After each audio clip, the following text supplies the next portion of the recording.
Primeiro livro de Reis, amada igreja, vamos ler dos versos 41 até o 49.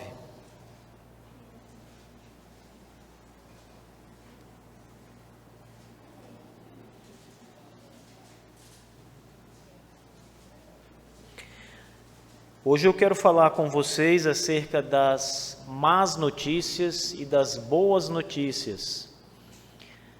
Alguns mensageiros que chegam até nós são mensageiros de más notícias, aquelas que ninguém gosta de receber, ninguém espera receber. Essa semana eu estava conversando com um amigo crente que está no outro estado, e ele havia me dito que estava com uma grande chance de vir morar em Teresina. E ele tinha me dito que se viesse morar em Teresina, vinham congregar aqui na nossa igreja, Bom Samaritano. Aí ele falou comigo ontem, e ele disse assim: pastor, eu tenho duas notícias para lhe dar. O senhor quer primeiro a má notícia ou o senhor quer primeiro a boa notícia? Eu falei: mande as duas de uma vez. E se eu vou lhe dar primeiro a má, para poder a boa cobrir a má depois, não é? E a má notícia era que ele não vem mais para Teresina, então não virá congregar conosco. Foi transferido, ele é militar, é o Francisco Tourinho, né? E foi transferido lá para a fronteira norte, ali perto do Acre, para aquele lado ali, né? Foi bem longe do Piauí, né? E a boa notícia é que ele falou que vai tirar férias agora em novembro e, tirando férias, virá aqui à igreja nos visitar. Então, tem notícias que a gente não quer receber. Existem notícias bem piores do que essa, né? Notícias que realmente são muito dolorosas e trazem sofrimento. São as notícias que nós não queremos receber. Na história que nós estamos examinando, irmãos, também chegou o momento de Adonias, o filho do rei, receber as más notícias.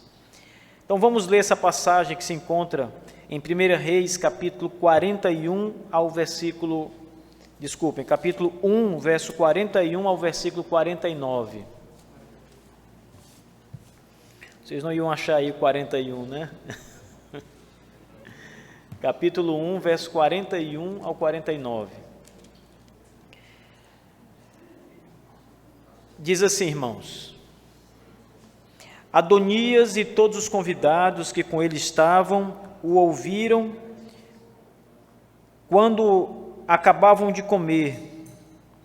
Também Joabe ouviu o sonido das trombetas e disse: que significa esse ruído de cidade alvoroçada?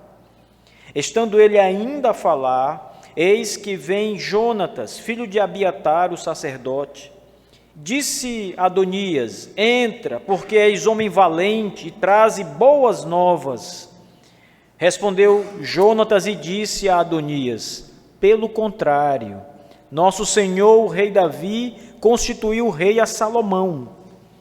E Davi enviou com ele a Zadoque, o sacerdote, a Natã, o profeta, e a Banaia, filho de Joiada, e aos da guarda do rei, e o fizeram montar a mula que era do rei. Zadoque, o sacerdote, e Natã, o profeta, o ungiram rei em Guiom, e dali subiram alegres, e a cidade se alvoroçou. Esse é o clamor que ouviste. Também Salomão já está sentado no trono do reino. Ademais, os oficiais do rei Davi vieram congratular-se com ele e disseram: faça teu Deus que o nome de Salomão seja mais célebre do que o teu nome, e faça que o seu trono seja maior do que o teu trono. E o rei se inclinou sobre o seu leito. Também disse o rei assim: bendito o Senhor, Deus de Israel, que deu hoje quem se assente no meu trono, vendo os meus próprios olhos. Então estremeceram e se levantaram todos os convidados que estavam com Adonias, e todos se foram, tomando cada um o seu caminho. Amém. Que má notícia para Adonias, irmãos. Eles estavam certos de que Adonias reinaria. Adonias e todos os que estavam participando desse motim conspiratório estavam certos de que Adonias seria o próximo rei no lugar de Davi. Os motivos nós já vimos nas palavras ministradas anteriormente, mas o principal, sem dúvida nenhuma, era que Adonias era o filho mais velho e Davi estava à beira da morte. E Adonias, então, estava certo que seria coroado. Ele, inclusive, nos versos anteriores, celebrou a própria coroação. Viva o rei Adonias, diziam as pessoas que ele havia reunido e eram seus apoiadores. Ele havia separado pessoas importantes de Israel para estarem com ele, ao seu lado, para servir então como força moral diante do povo. E ele conquistou um certo número de pessoas, ele tinha um certo número de seguidores. E o ato final de Adonias foi dar um grande banquete. Ele comemorou a sua autocoroação com um grande banquete, mandando matar bois, ovelhas, trazendo muito vinho, uma grande festa. Todos estavam reunidos nessa grande festa. Só que nós também vimos anteriormente que a sabedoria de Natã, o profeta de Deus, falou mais alto. O Senhor dirige o seu povo, o Senhor está com o seu povo. Natã vai até Batseba e abre os olhos daquela mulher, mãe de Salomão, alertando que o reinado de Adonias, que todos já estavam falando, seria perigoso para ela e para o seu filho. Além do mais, era uma quebra do juramento de Davi. E não era o que Deus certamente havia projetado para Jerusalém. E são essas palavras, rapidamente, ditas por Natã, ele toma a iniciativa rapidamente, que são a salvação do reino, irmãos.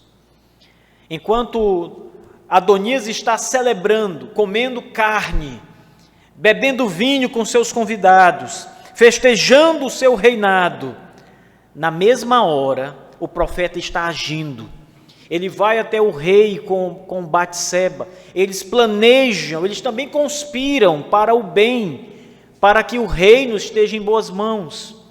E eles vão até o rei e fazem com que o rei mude de ideia. Aliás, fazem com que o rei acorde, porque não foi ele que levantara Adonias como rei. Adonias se autoproclamava. Mas ele então abre os olhos de Davi para que ele levante seu filho Salomão, como o juramento que ele havia feito, e sendo este o filho que Deus também havia separado para o substituir. E eles então mostram tudo para Davi. E Davi manda então que Salomão seja coroado rei. E aí nós vimos no último domingo esse rito de coroamento, a coroação de Davi. Ele sobe na mula do rei e todos os significados que isso tem. Ele vai até Guiom, ele então é ungido com o óleo da unção real pelo profeta e pelo sacerdote. Os homens de Davi o acompanham, celebram, e o povo todo então começa a gritar: viva o rei Salomão, não mais Adonias. Viva o rei Salomão. Então havia dois reis ali, a priori, naquele exato momento. Um celebrava um banquete com muitos amigos, e já o seu próprio ministério real, por assim dizer. O outro acabara de ser coroado oficialmente. E também celebravam com muito júbilo as pessoas de Israel quando Salomão vinha voltando. E veja, irmãos, se tudo isso não fosse feito de maneira urgente, como foi feito aqui, a coisa poderia ter ganhado uma direção muito diferente dessa. Às vezes é preciso agir rapidamente. Agir com pulso, mas agir rápido.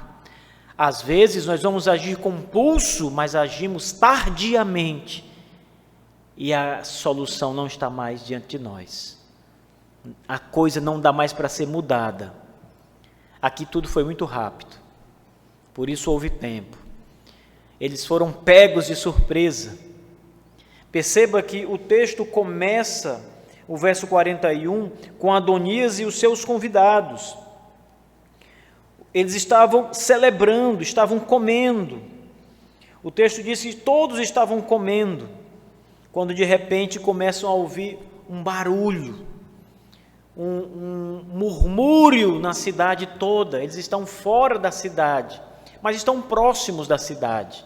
Guiom não era distante de Jerusalém, e Jerusalém ficava no monte, é mais fácil do som se propagar para baixo. Eles começam a ouvir um barulho. Joabe escuta as trombetas sendo sopradas.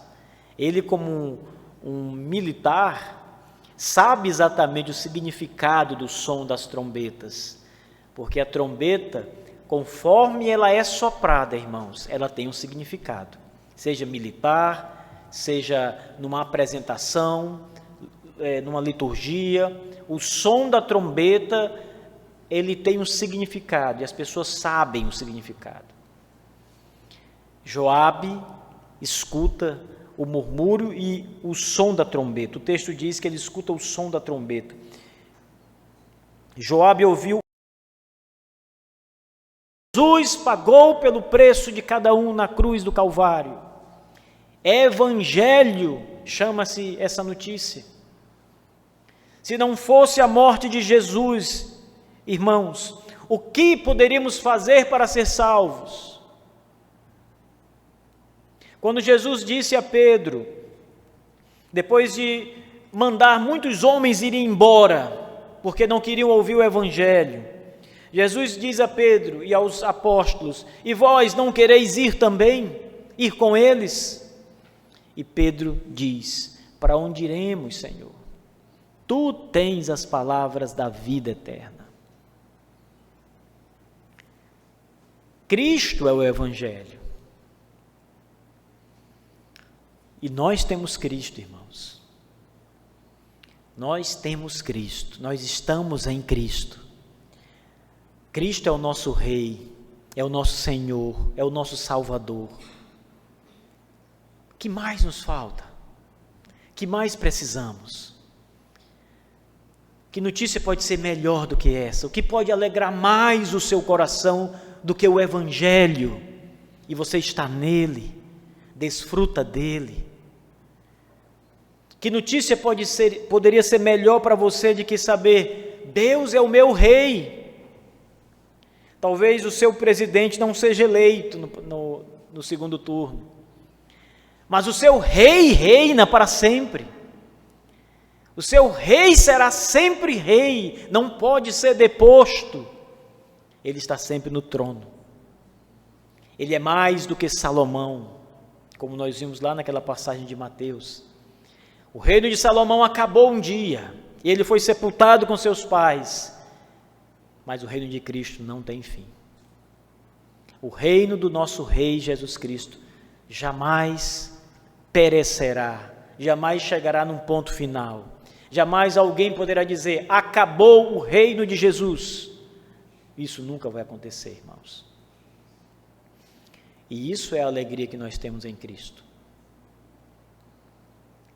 porque estamos seguros nele, absolutamente seguros no Senhor.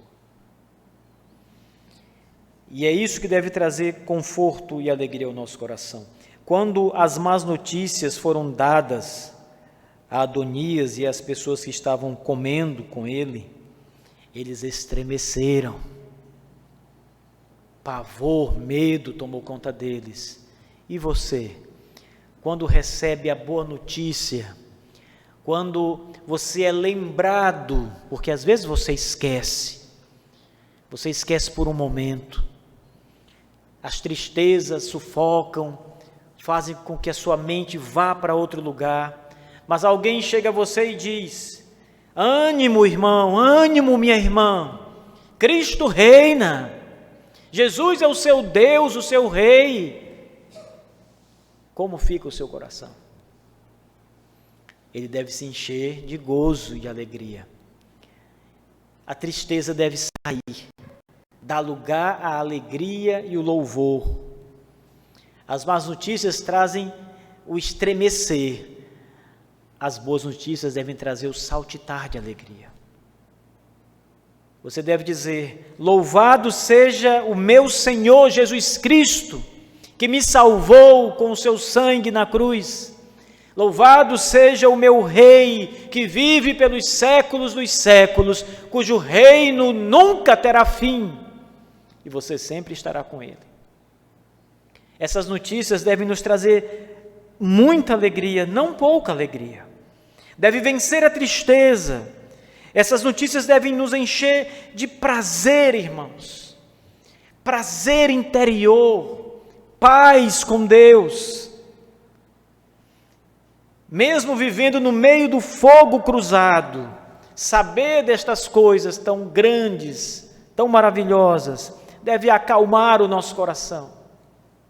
Elas são maiores do que os problemas que nós enfrentamos, são maiores do que as crises que nós passamos. Por isso elas devem superá-las e trazer paz à nossa alma. Paz, confiança e alegria espiritual. É possível que o crente se alegre mesmo sofrendo. Ele se alegra mesmo sofrendo. Mais uma vez, citando a morte de um mártir muito conhecido, quando ele estava sendo lançado para morrer queimado na fogueira, irmãos. Enquanto que muitos gritavam e se lamentavam por conta do suplício doloroso que é a morte. Esse mártir, Policarpo, orava enquanto queimava. Muitas pessoas que estavam no local em que ele foi queimado na fogueira relataram ouvir suas orações enquanto ele queimava. Então é possível que mesmo no sofrimento, tamanho sofrimento, haja alegria interior nos crentes. Na verdade, nós temos essa alegria interior. E isso é o motivo de não desfalecermos. O Espírito de Deus se move em nós. Queridos irmãos, essas coisas todas devem nos ensinar algo, essa história toda deve nos ensinar algo. Mesmo quando a coisa parece estar perdida, ela nunca está perdida para Deus. Deus tem um controle total e soberano de toda a situação. E Ele frustra os planos dos inimigos. Ele mesmo é quem frustra todos os planos contrários e exalta o humilde. Vamos ficar de pé, irmãos. Vamos orar. Vamos nos alegrar em oração na presença do Senhor. Curve sua cabeça mais uma vez.